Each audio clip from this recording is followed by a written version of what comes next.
అత్యాధునిక labs, international collaborations, advanced placements.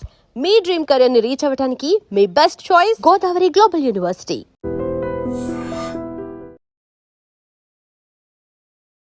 నమస్కారం, welcome to iDream. Dharma Margam with Vijitha కార్యక్రమానికి స్వాగతం.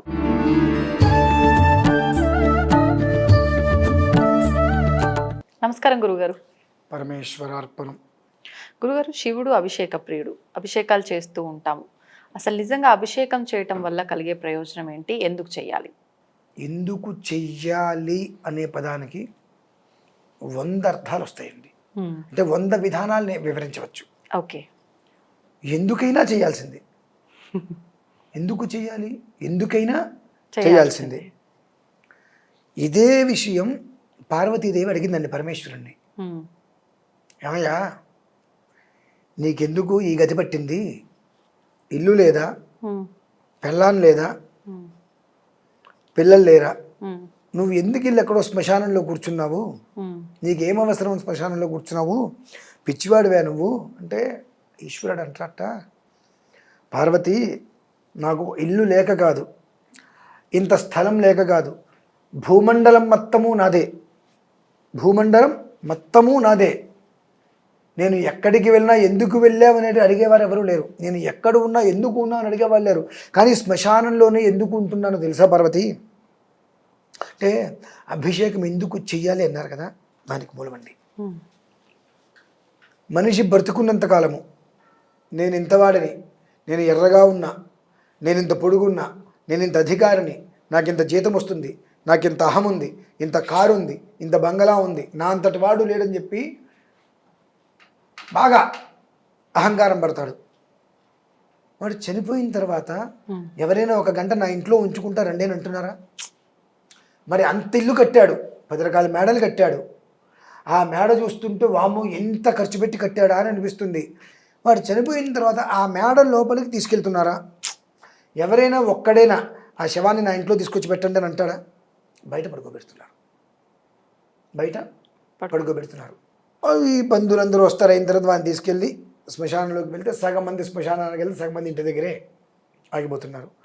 ఆ శ్మశానంలోకి వెళ్ళి వాడిని తగలబెట్టేసిన తర్వాత, దహన కార్యక్రమాలు చేసిన తర్వాత కపాల మోక్షోభంగానే కొడుకు కూడా వెనక్కి వచ్చేసారు. ఆ సమయంలో ఆత్మ క్షోభిస్తుందండి. ఇంతమంది సంతానం ఉన్నారు, ఇంతమంది బంధుజనం ఉన్నారు, ఇంతమంది స్నేహితులు ఉన్నారు, నా వల్ల ఉపకారం పొందిన వాళ్ళు ఎంతమంది ఉన్నారు, అందరూ నన్ను వదిలేసి వెళ్ళిపోయారని చెప్పి ఆత్మకి తెలియదుగా మరి. ఏడుస్తుంటే అప్పుడు ఆ శివుడు, నేనున్నారా నీకు దగ్గర, ఎవరున్నా లేకపోయినా నువ్వు బ్రతుకున్నంతకాలం నన్ను తలుచుకోలేదు, దేవునికి అభిషేకం చేసేది ఏంటి, నాకేమిచ్చాడో నువ్వు అనుకున్నావు, నీకు ఇచ్చిందంతా ఎవరిచ్చారు? ఇచ్చిందంతా ఎవరిచ్చారు? ఈశ్వరుడే. ఈశ్వరుడికి అభిషేకం చేయమని ఎందుకు చెప్పారు? చిన్నప్పుడు నడక ఎవరికి రాదుగా, ఎలా నడుస్తారు? జాగ్రత్తగా అది పట్టుకొని ఇది పట్టుకొని ఇది పట్టుకొని నడుస్తారు. ఓ 70 ఏళ్ళు వచ్చిన తర్వాత పరిస్థితి ఏంటి? మనిషికి మళ్ళీ ఆ వచ్చినటువంటి నడక జాగ్రత్తగా క్రమేపీ తగ్గిపోతుంది. అవునా? కళ్ళు, చిన్నపంచి కళ్ళు మనిషిని గుర్తుపట్టలేడు చిన్నప్పుడు. కానీ ఒక వయసు వచ్చిన తర్వాత మళ్ళీ అనారోగ్యం వచ్చేది. ఒక వయసు వచ్చిన తర్వాత ఆ మనిషిని గుర్తుపట్టడం కూడా ఎవరు ఎవరు అంటూ చూస్తూ కళ్ళతోటి ఎవరు అట్లానా అంటూ ఉంటారు. అంటే అది కూడా మళ్ళీ వచ్చింది, చూపు మందగించింది, మాట రాదు, అనుకుంటూ మాట మొదలు పెడతారు. చివరికి అలానే మళ్ళీ నేను అనుకుంటూ మాట వచ్చింది, ప్రతిదీ పోతుంది. అటువంటి దానికోసం నీకు అపేక్ష దేనికి అనేటువంటి విషయమై శివాభిషేకం చేయాలి. ఏది ఎందుకు చేయాలి? నీకు వచ్చింది ప్రతిదీ పోతుంది, పోయేంత వరకు స్థిరంగా ఉండాలిగా, పోయే వరకు స్థిరంగా ఉండాలి. ఒక మృత్యు ప్రమాదమైన దోషం వచ్చింది, ఆ దోషం నుంచి నిన్ను కాపాడాలి అని అంటే ఆయన వల్లే అవుతుంది. అది కాపాడగలగాలి ఆయన అంటే నువ్వు ఏదో పెద్ద పుణ్యం చేసుకోవాలి. పుణ్యం చేసుకోవడం అంటే ఏంటండి? శివారాధన. పుణ్యమే శివారాధన. దానికి మించిన పుణ్యం ఉందా? లేదు. ఎందువల్ల లేదు? ఇందులో చెప్పబడింది, శివం శాంతం జగన్నాథం లోకానుగ్రహకారణం, గ్రహకారకం రెండు, శివమేకం పరం వందే అని చెప్పి అందులోనే మనకు చెప్పబడి ఉంది. అటువంటిది వాగర్ధావివ సంపృక్తు వాగర్ధ ప్రతిపత్తే జగత పితరో వందే, దేశ పితరో వందే అని లేదుగా. రాష్ట్రపతిలో వందేం లేదుగా, జగత్తు మొత్తానికి తల్లిదండ్రులు పరమేశ్వరుడు. కనుక ఆయన మన క్షేమాన్ని కోరి ఈ ఉగ్రభూతాలు అనేటువంటి ఏవైతే ఉన్నాయో ఈ ఉగ్రభూతాలన్నీ కూడా రోడ్డు మీద పడి ఊరి మీద పడి ఎవరిని ఇబ్బంది పెట్టకుండా చితిమంటల మధ్యన ఎప్పుడూ నాట్యం ఆడుతూ ఉంటాడమ్మా. 24 గంటలు కూడా తన కుటుంబాన్ని తన ఇంటిని అన్నీ వదిలేసేసి శ్మశానంలో కూర్చొని నాట్యం ఆడుతూ ఉంటాడు. ఆ నాట్యం ఆడుతుంటే ఆ ఉగ్రభూతాలన్నీ కూడా మంత్రముగ్ధమైపోయి అక్కడ చూస్తూ ఉండిపోతాయి. అందుకనే శివాభిషేకం అనేటువంటిది ఎక్కడోక్కడ ఏదో ఒక రకంగా ఈశ్వరుడి నెత్తి మీద నీరు ఎందుకు పడుతూ ఉంటుంది అంటే తాపం తగలకుండా. తాపం అంటే వేడి. ఆ వేడి ఆయనకి తగలకుండా ఆయన్ని ఎంత తృప్తిపరుస్తూ ఆయన్ని ఎంత చల్లపరుస్తూ ఉంటే శివలింగం వేడెక్కకూడదు ఎప్పుడు కూడా. అందుకని అంటారు శుద్ధ స్ఫటికం అంటే ఎప్పుడు పుట్టుకున్నా చల్లగానే ఉంటుంది, అది వేడెక్కదు అంటారు. శివలింగం వేడెక్కిందంటే మొత్తం జగత్ నాశనం అయిపోతుంది. కాబట్టి శివలింగానికి శివుడికి ఎప్పటికీ కూడా తాపం పెరగకుండా ఆయన అంత నాట్యం ఆడుతుంటే ఆయన నెత్తి మీద 24 గంటలు ఎక్కడొక్కడ ఏదో ఒకటి, అంటే మనకు ఉదయం అయితే అమెరికాకి రాత్రి అవుతుంది, అమెరికాకి రాత్రి అయితే మనకు ఉదయం అవుతుంది.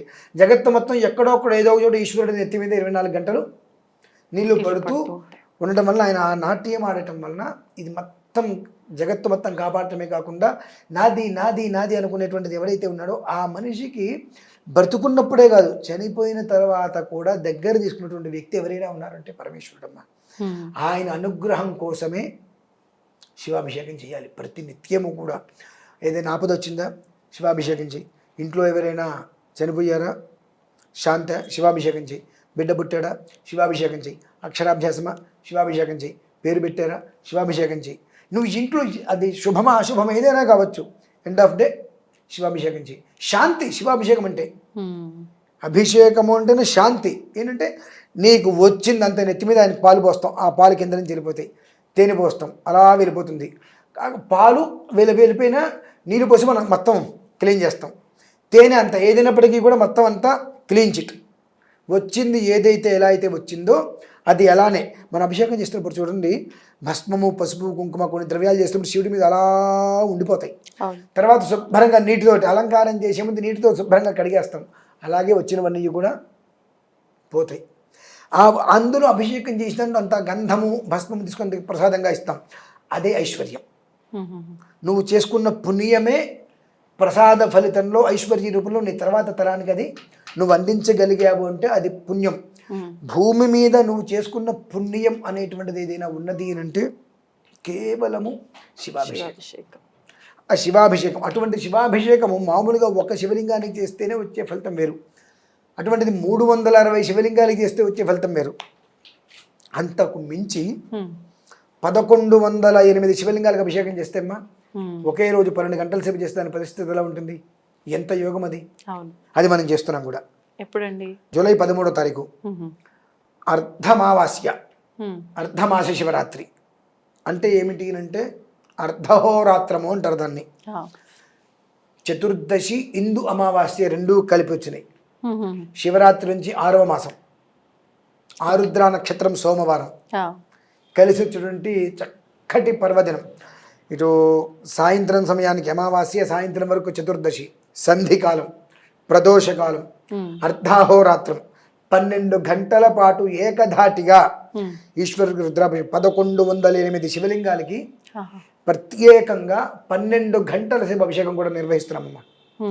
మరి అటువంటి అంటే ఒక శివలింగానికి అభిషేకం చేస్తే ఆయన సంతోషపడతాడు అన్నప్పుడు ఈ విధానంలో 12 గంటల సేపు 1108 శివలింగాలకు మనం అభిషేకం చేయటం అంటే జన్మ తరించేస్తుందమ్మా. ఇప్పుడు ఈ సంఖ్య ఏంటి గురుగారు? 1108 ఇది కైలాస యంత్రము అంటారు. కైలాస యంత్రము అని అంటారు. ఇవి మొత్తం 16 ఆవరణార్చన, 16 ఆవరణార్చనలు ఉంటాయి. ఈశ్వరుడి దగ్గరికి వెళ్ళాలి అని అంటే ప్రత్యేకంగా ఇప్పుడు కింద నుంచి ఒక్కొక్కరి మంది అనుమతి తీసుకొని మనం పెద్దవాళ్ళ దగ్గరికి ఎలా వెళ్తామో అలానే 15 మందిని దాటి 16 వ్యక్తిగా శివుడి దగ్గరికి మనం వెళ్ళాలి. ఆ శివుడి దగ్గరికి మనం వెళ్ళాము అని అంటే అంతకు మించిన జన్మ ఇంకేముంటుందండి. అలా 1108 అనేటువంటిది 11 అంటేనే రుద్రం. రుద్రం అంటే 11 అంటే రుద్రం. ఏకాదశి రుద్రేకాదశి అని అంటారు. ఈ రకంగా 16 ఆవరణార్చనతో వెళ్ళి 1108 శివలింగానికి అర్చన చేయటం అంటే జన్మ చరితార్థమే కదమ్మా. అంతకు మించి ఇంకేం కావాలి చెప్పండి. అది కూడా జూలై 13వ తారీఖు చాలా అద్వితీయంగా జరుగుతుంది. ఈ శివాభిషేకం ఎందుకు చెయ్యాలి? ఇందుకోసమే చెయ్యాలి. నీకు ఏమీ లేదని నువ్వు అనుకుంటున్నావు, నీకు లేనిదేదీ లేదు, కానీ అసంతృప్తి అనేటువంటిది నీకు ఏది లేదు అనుకుంటున్నావు కదా, దాన్ని కూడా తీసి పక్కన పడేసేసి లేదు అనేటువంటి పదం లేకుండా 24 గంటలు ఎప్పుడూ కూడా నీకు తోడుగా ఉంటాడు ఆయన. ఇంకొక మాట చెప్పంటారమ్మా, మనమందరము నా కుటుంబం చాలా కష్టంలో ఉంది, నా కుటుంబం చాలా కష్టంలో ఉంది, నా కష్టం నీకేం తెలుసు, భగవంతుడు నా కష్టం తీరుస్తాడా అని అంటూ ఉంటాం. కొంచెం ఆలోచన ఉండాలి. శివ కుటుంబం గురించి తెలుసమ్మా? ఆయనకున్న కష్టాలతో పోలిస్తే మనం ఎంత, మన జీవితం ఎంత? కుడితొట్లో ఎలుక, అసలు అది అది అంత కూడా పోల్చుకోలేం. కుడితొట్లో చిన్న పురుగు, చిన్న ఈగ. మనమా? శివుడు కుటుంబంతో పోల్చుకుంటే ఓకే. అంటే శివుడు, అమ్మవారు, సుబ్రహ్మణ్యేశ్వరుడు, గణపతి, నలుగురు ఉన్నారు. వాళ్ళకేంటండి కష్టాలు అంటారు. దేవుళ్ళకి కూడా కష్టాలు ఉన్నాయి. నిజమే. శివుడి వాహనం నంది, అమ్మవారి వాహనం సింహం, సుబ్రహ్మణ్యేశ్వరుడి వాహనం నెమలి, గణపతి వాహనం ఎలుక, ఈశ్వరుడి మెల్లో ఉండేటువంటిది పాము. ఈ ఐదిట్లకి జాతి వైరం ఉంది. ఈ ఐదిట్లకి జాతి వైరం ఉంది. ఆ ఎలుకను చూసి పాము ఫోన్ ఉంటుంది.